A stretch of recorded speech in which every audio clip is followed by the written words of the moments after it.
और मां राजी होगी, दूसरों का पालन करो तो, क्योंकि मां चाहती है मैंने तेरा पालन किया है, तू दूसरे का पालन। मां कभी नहीं राजी होगी कि तुम उसको बलि चढ़ाओ। ये बड़ा दूषण है। मां के नाम पर, दुर्गा के नाम पर कितने पशु को काटे जा रहे हैं समाज में, तीर्थों में। नहीं, युवाओं को तैयार होना चाहिए, सभी नहीं सबको समझाना चाहिए मां जानकी की भूमि है, यहां कोई कुल देवी या किसी कोई विचारधारा के नाम पर बलि न चढ़ाई जाए।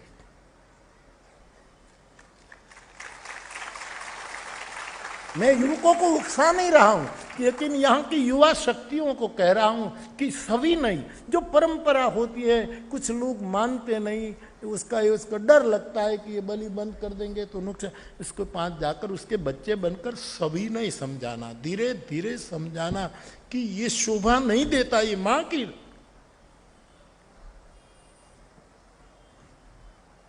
मैंने सुना कि यहां बहुत ऐसा कुछ हो रहा है।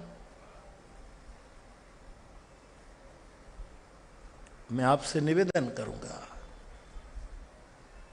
अब बहुत हो गया, 21वीं सदी में हम आ गए और मां के नाम पर बलि चढ़ाई जाए। मां तो पशु पक्षी की भी मां है, कोई मनुष्य की ही थोड़ी है, लवकुश की ही थोड़ी मां है जानकी। लेकिन यहां अन्य देवियों के बारे में जो कुछ बातें हो उसमें मैं ज्यादा नहीं जाना, लेकिन मैं निवेदन जरूर कहूं, यहां आया हूं एक साधु के नाते बिल्कुल विनय पूर्वक निवेदन करूं कि ये बलि प्रथा बंद हो। मैंने भगवान, हमारे सौराष्ट्र में कई लोग हैं जो बहुत बलि चढ़ाते, वो भी इन सबको इकट्ठा करके मैंने उनके बीच में एक कथा की गोंडल में, गोंडल के पास वो देवला में। ये जो बलि चढ़ाते हैं लोग, ऐसे किसी की मानने वाले नहीं, उनको मैंने कथा दी, आप घरे बापू आप हमारी कथा हमको मैंने कहा तुम सब इकट्ठे हो जाओ, पूरे गुजरात के इकट्ठे हो जाओ, भोजन करो, कथा सुनो। मैंने धीरे धीरे उसको और अच्छा परिणाम आया साहब। और मैंने वहां भी वादा किया था, मैं जनकपुर में भी साधु संतों की उपस्थिति में मानस पर हाथ रखकर वादा कर रहा हूं कि बलि प्रथा बंद करने से यदि आपको जो कोई पाप लगे तो ये पाप का अधिकारी मुरारी बापू होगा। मुझे दे दो, मेरा जो हो ना हो, लेकिन जीव हिंसा ना हो। मैंने उस समय भी कहा, यहां भी कह रहा हूं। कई लोग कहते हैं अब क्या होगा, हम बलि चढ़ाना पर माता जी रुष्ट, तो मेरे पर रूठे, उसको जितना रूठना हो रूठे। अब 77 रनिंग नाउ, 77 ईयर्स में अब क्या बाकी है? आ तो लटकानु जीवीए छे साहब, नहींतर तो क्याરના उड़ी गया होत। आ तो मानस झीला रही है। बाकी इस तन धन की कौन बढ़ाई।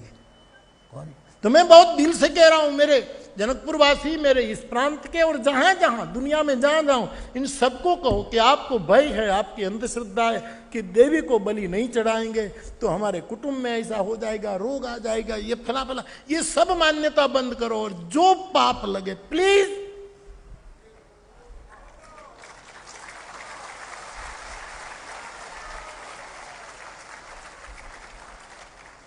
मुझे दे। अगर मुझसे मोहब्बत है तो मुझे सब अपने गम दे दो मुझे साहब, मुझे मैं मेरे पालव में लेकर मेरे यज्ञ में आहूत कर दूंगा ये सब। मैं बहुत दिल से आपको अपील कर रहा हूं, इससे बाहर आए, इससे मां राजी नहीं होती। इतनी बलि चढ़ाई, हजारों की संख्या में बलि चढ़ाई जाती है। युवान लोग बुजुर्गों को समझाए, तो मैंने इन लोगों को ये कहा, तब थोड़े शांत, लेकिन बहुत सुधार हुआ, बहुत सुधार हुआ। धर्म के नाम पर हमारे यहां धर्म के लिबास में बहुत अधर्म चल रहा है, और आदमी कवच पहन लेता है ना, तब उसको उसके शरीर तक जाना मुश्किल पड़ता है। धर्म का जब कवच पहन लेता है तो उसको मारना मुश्किल होता है, क्योंकि अंदर भीतर, ऊपर धर्म। मैं तो एक साधु के नाते, मारा संतों का आशीर्वाद लेकर माँ किशोरी जी के चरणों में प्रणाम करते हुए आप सबको निवेदन कर सकता हूँ कि बलि, ये बलि शब्द का ही गलत अर्थ हमारे यहाँ हो गया। बलिदान शब्द कहाँ से आया, उसके मूल में तो कोई पंडित समझाए, लेकिन कहीं कहीं तो पंडित ही कहते हैं कि सब करना पड़ेगा, ये कर्मकांड है, ये इतना वो करना पड़ेगा, ये यज्ञ करना पड़ेगा, तथा कथित कर्मकांड ही करा देते हैं। दुनिया में भूमि कोई दे देता है, जमीन जागीर दे देता है, लेकिन बलि के यज्ञ में जब वामन भगवान आए और 2 कदम में आसमां और धरती सब नाप लिया त्रिलोक को, और फिर कहा कि 1 कदम बाकी है, तब बलि ने कहा है कि अब मेरा देहाभिमान मिट जाए, इसीलिए मेरे सिर पर पैर रखो। तो आदमी सब कुछ देता है, लेकिन अपना देहाभिमान कहाँ देता है। इसलिए जब बलि ने वामन को कहा कि आपका पैर यहाँ रखो, कि ठाकुर जी ने, तो बलि ने जो दान दिया, ऐसा दुनिया में कोई दान नहीं दे सकता। इस पर से हमारे साहित्य में शब्द आया बलिदान, और बलिदान का गलत अर्थ हो रहा है कि किसी की गर्दन काटो। जैसे अथाक प्रयास के बाद गंगा उतरी, तो ऐसे अथाक डू और डाई वाली बात हो तो लोग कहते वो भगीरथ प्रयत्न करता है।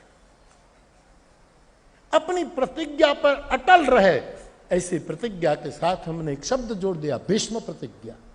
वैसे बलिदान शब्द ऐसे बना है कि बलि जैसा किसी ने दान नहीं दिया था। अब कितना पवित्र शब्द है।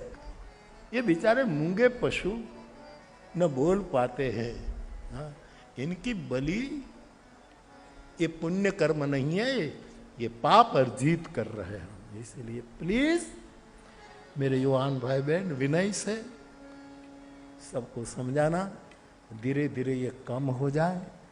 ये बहुत, क्योंकि ये जग जननी माँ, पोषण करने वाली माँ का ये भूमि है, तो वहाँ कुल देवियों के नाम पर वो ऐसा न हो। तो बेटा जय सिया राम, इसका मतलब है सम्मति। जय सिया राम, जय सिया राम। प्रस्ताव पास, ध्वनि मत से प्रस्ताव पास हो गया। करीब करीब सर्वानुमति से प्रस्ताव पार हो गया। अध्यक्ष महोदय की उपस्थिति में प्रस्ताव पास हो गया। अध्यक्ष महोदय, मैं तो विनय कर सकता हूं और तो क्या करूं, लेकिन सुना तो पीड़ा होती थी, और ऐसा हो तो अच्छा। तो मां का स्वभाव क्या है? कोई पशु को काटे और उसका भोग, मां का स्वभाव है भव भव विभव पराभवकारी, पालन करना मां का स्वभाव।